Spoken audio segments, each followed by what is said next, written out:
अस्सलाम वालेकुम, मैं हूं सैयद रजी। हेडलाइंस आप जान चुके हैं। अहम खबर दें आपको। F8 कचहरी में फवाद चौधरी केस की समाअत। हमें कहा गया कि ये मुंशी का काम करते हैं। वकील इलेक्शन कमीशन की जानिब से ये कहा गया। तफसीलात जान लेते हैं बोल न्यूज के नुमाइंदे एहतिशाम अली से। एहतिशाम, क्या तफसीलात हैं?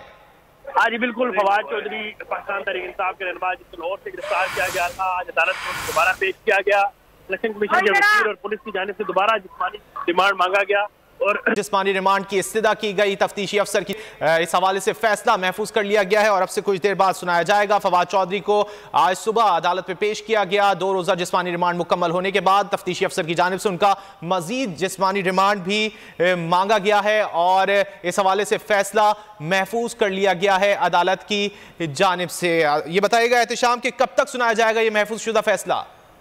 हाँ जी बिल्कुल, अभी फैसला महफूज हुआ है जो कि अदालत की जानिब से कहा गया है कि कुछ देर में ये फैसला सुनाया जाएगा। अदालत में फवाद चौधरी को अटकड़ी लगा के पेश किया गया।